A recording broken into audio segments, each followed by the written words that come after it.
right, what's up everybody? We got another one. We're doing another one of these. What I'm buying.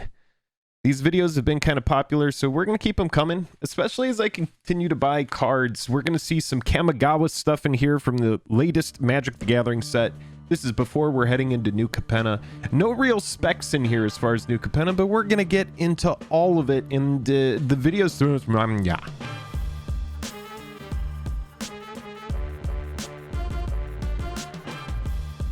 Highest level of gratitude to our patrons who power the channel through Patreon. Check out the Patreon link in the description to learn about monthly giveaways, VIP Discord access, and even our official playmat. Shout out to Dragon Shield, our official sponsor. They make great products to protect your cards. Hello and welcome to The Bay. I'm Jake. Welcome back to another episode of Jake and Joel Do Magical Wondrous Mysteries. We've got a What I'm Buying today where we're going to go ahead and crack on into some mail. Bunch of Kamigawa Neon Dynasty here, a little bit of Modern Horizons too, but mostly Kamigawa. We have one card in here that's just an old border foil that I bought because it performed really well for me in EDH, and so I was like, you know what, I'm gonna go buy that old card from Onslaught. You might know what it is if you played against me in our Commander League. You can find that in the description. Head on over to Discord, head on over to Patreon if you want to support the channel. If you're like, man, I do enjoy this channel and I want to support it, well, that's a good way to do it. Anyway, I'm Jake. Let's go ahead and get on into the mail. And there's always going to be that one person who's like, man, you people buying the cards, you're ruining the game. I would not buy these cards if people did not make them for sale. You have to take it up with the sellers. Because sadly, I know that you hate to hear this, but I get to decide what I do with my money. I get it. That's so annoying. You're like, why are you buying these cards? Anyway, you can let me know about it in the comments. I love to hear from you. I like to soak up the tears, and I let them dry out, and then I snort them right into my brain. It has the best tasting drip. All right, let's go ahead and focus the camera up. All right, so these are just beautiful. I should note, I'm going to tell you everything that I bought here. I'm going to tell you why I'm buying it. I mean, with basic lands, it's pretty simple, but I'll break that down a little bit. All of these, the most expensive one of these that you're going to see, and there are going to be like multiples of these beautiful lands that came out of Kamigawa Neon Dynasty. The most I paid for one was $3.56. Most of these were all going to be purchased at $3 or less. So we have two of the islands there. It's really nice. Let's go ahead and just get this out of the way. Then we do have some forests here. We're going to see a good bit of these just because right now, you know, we're going to do a review on the channel where we talk about, we're going to do like a tier list of full art basics. First time that we saw full art basics was in, I think, like Unglued and Unhinged. It was a long time. And then they brought back full arts when we went back to OG Zendikar in 2009. And then since then, they've become more and more prevalent. We see them in a lot of different sets, but these are by far some of the most beautiful basics that we've seen. Now, what you should know is that in like modern format, in like legacy format, you're going to have so few basics. So there's going to be people that are just like, yeah, I'm just like picking those up because I only need 2 islands for a deck. I only need 2 forests for a deck. But yeah, that's pretty much the idea there. Even in Commander, you have a lot of high-tuned Commander decks that end up having very few basics in them, especially as you get into like CEDH territory. But yeah, all of these purchased at around $3. Now, I promise this is not just a video of me being like basic lands. I do go through the mail, so it's not just like me like fumbling through. All of these have been opened, and sometimes you'll have somebody that's like, they make it like a booby trap for you, right? They're just like, this is going to be the hardest thing that they've ever got out of an envelope. So I go through and I make sure that we're not fumbling through that in the video. But we have these swamps, we have plains here. There's more of these coming in the mail as well. I'm picking these up because I think they're really nice. Now here we do have a Tezzeret. Now what I like about this card that's pretty sweet, this was purchased at a $7.67 after shipping. And I think this card gets better with age. I think the risk right now on this one is pretty low. The first activated ability of an artifact you activate each turn costs 2 less to activate. So that seems like that's going to be a nice passive later on. I think this could go into a control shell of EDH. I also think it could have future standard application. Not only standard application, but possibly, you know, fringe modern application. It really depends. It's a little top heavy for modern at 4 converted mana cost. But we do have velocity on this. Draw 2, then discard 2 cards unless you discard an artifact. That's pretty easy to build around, right? Then we also have target artifact becomes an artifact creature. If it isn't a vehicle, it has base power and toughness 4/4. So that's pretty sweet as well. We have the ability to animate artifacts with that -2. And then that -6 you get an emblem with whenever an artifact you control becomes tapped, draw a card. So that emblem is pretty much insane, right? And it's not super difficult to get to. You have to have 2 upticks before you get to that. And then at that point, it's going to get pretty crazy for you. Now, do keep in mind that that does say draw a card. That is not a may on there. So every time an artifact you control becomes tapped, you are drawing once you've made that emblem. Now we have, what is this? Oh, okay. Now this was the card I was talking about that I bought. This card just performed really well for me in a mid-power EDH deck, pretty casual deck. When you're playing against a bunch of players in EDH and everybody's attacking, this card just nets you so much life. I feel like it gained me 60 life in one game. There was just, especially if you're playing against something like Lathril or anything that goes wide, this card just gets really good. Now keep in mind that this is an Onslaught foil. So these are before Wizards of the Coast started bringing back retro foils and all that different kind of stuff. This is actually when foils were very rare, and this is from a nice old set. So I'm not saying to go out and buy all the retro foil cards, but what I'm saying is that, you know, like, especially stuff like this is kind of like some super jank. I mean, it's less than $1. It's been reprinted. It's not reserve list. You can find it for cheap, but the foil version, it's like $5. So I was like, for an EDH card that I think is pretty fun, that's an easy pickup. Oh, now next we have these. Now, just so you know, that was the Tezzeret was $6.67. Righteous Cause $4.39 for that, all in. And then we do have a playset of Roadside Reliquary here.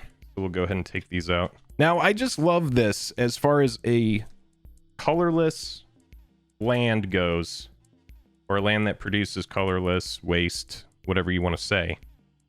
You have tap to add a waste, or 2 and tap it, sacrifice it, draw a card. If you control an artifact, draw a card if you control an enchantment. We have this land that for a 2-mana investment in the right build is just going to draw us 2 cards. You can do that on the EOT, you could do that during your main phase, whatever. But I think it's amazing. And then if you play it alongside a Crucible of Worlds, the sky's the limit with something like this. There's a lot of ways to get lands back in EDH. One thing about Jake and Joel, we do like to approach things from the lens of Commander. Unless a card is just like spiking because it's finding a ton of modern play, we might like report on something like that. But I think Roadside Reliquary, these were each purchased at 50 cents a piece. So this was an easy pickup. Not so much of a spec there. These will likely go into decks.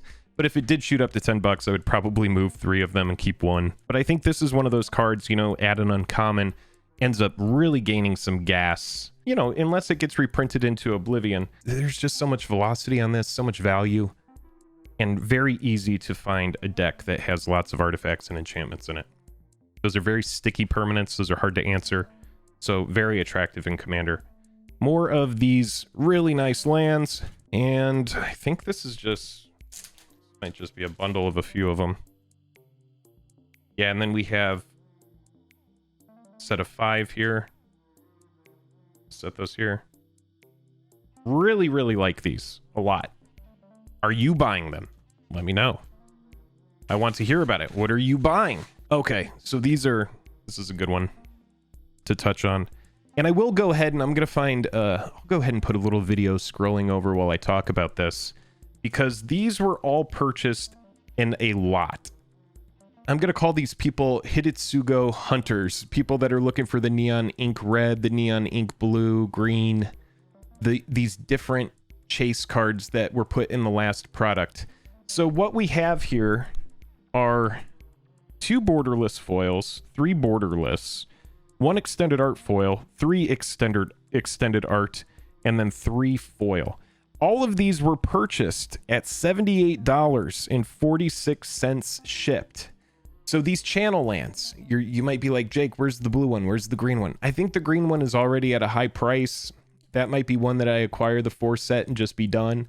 But for these, I nabbed 12 Takanumas, and these essentially, I did price these out on TCG using TCG low for the near mint, and it's about $95 worth of cards.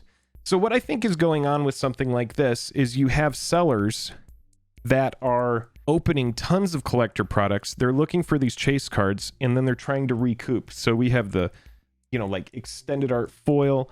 And keep in mind, Takenuma, this channel ability.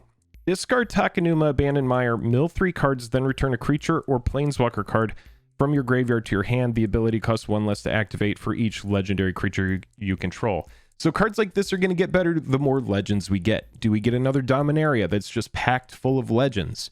You know, people were calling that set like the return to legends. We were now getting legends that were uncommon again, that kind of stuff. As we get more legendaries, that's going to reduce this channel cost. This card will get better in time. And then the other thing to keep in mind is that that channel ability can be done at instant speed. So we all love Eternal Witness type effects, right? We love that effect. Eternal Witness doesn't even have flash. It does, I mean, being able to get something back. Now, granted, it does need to be a creature or planeswalker card. It's not any card like Eternal Witness. But this ability, I'm just saying and illustrating that this is a very powerful ability that people very much like and that people very much, you know, they build around in Commander. These were all purchased, and keep in mind, we have foils here. We have the the borderless alternate art. We have 2 borderless alternate art foils. These were all purchased at a cost basis of $6.50 a card. So for me, that is very low risk on a land that I think is very strong, right? So keep in mind, if you want to find a lot like this, I got all of these together. I knew that I wanted to buy a bunch of them. So when a new set comes out, especially now that we're getting these chase cards, these Hitotsugo Neon Ink Red that people are like frothing over. I'm sure they can't wait to send it out and get it graded. I don't know if it's like a bunch of new like Pokemon players that are chasing the Charizard or whatever. But it essentially is like you go on eBay, cruise. I'm going to put a video up so that you could see some completed listings. There's just going to be people that like search Kamigawa Neon Destiny lot and make sure that your filters are set to best offer. And then just scroll through and you can see some of the stuff that people have been selling. They're selling these basics in just huge lots. They're selling, like I said, I got all 12 of these Takenumas in a best offer lot, $78. So $6.50 a card here. We have extended arts. We have the borderless alternate art variant. That's the time to pounce. When a new set comes out, and if Wizards of the Coast continues to do this neon ink thing, if they continue to make, you know, like the Viscera Seer that's serialized and they start putting that in collector products, people are going to be chasing it. We're seeing it here with Kamigawa Neon Dynasty. Now, not every set is going to be as popular as Kamigawa Neon Dynasty. That's for sure, especially because it's a throwback to an old, very popular set. But as more and more chase cards are introduced, more and more people are just going to be opening this stuff in mass. And we're going to see more and more wild, random lots on eBay where people are just selling mass amounts of cool cards just to recoup cash on the collector products that they're opening endlessly. All right, so next we have a Scalding Tarn. Now, what's funny about this one is I've been hunting these. There's some people that don't know the difference between the etched and the retro foil, and there is a price difference between these. So this is a retro foil Scalding Tarn that was listed as an etched foil Scalding Tarn for $43. So this was an easy scoop up for me. I think this land is like maybe around like $50 or $60. And it's beautiful, near mint. Scalding Tarn, very popular fetch land. I didn't have a retro foil one of these, and then I found one at just such a good price. And again, it was listed as etched. So keep in mind, as more and more of these products come out, you really do have to kind of like go through, skim through, be like, what are people listing stuff as? What are they trying to get rid of this for? This was just a fun little scoop up. Being an experienced MTG player, I was quickly able to be like, well, that doesn't have the etched look to it. And then upon further investigation, it was like, oh, it's a retro foil. Yeah, I'm going to go ahead and grab that. Anyway, I'm Jake. We're talking about all of this stuff. We've got a bunch of Kamigawa Neon Dynasty, a bunch of basic lands, a bunch of Takenumas. This is pretty much exactly how one of these videos goes. I know somebody was like, it's just a bunch of Witherbloom commands. What are we watching this for? I mean, it's just one guy, what I'm doing. I hope you enjoyed the video. If you did, I hope you like Commander. If you do, go check out our Discord. Find out about our Commander League where we play Commander with pre-constructed decks, with fun building parameters, and we play for prizes. There's also monthly giveaways over on our Patreon. You get your name in every video. You can find all that in the description of the video. I'm not going to say any more about it. I hope you have a nice day. Goodbye.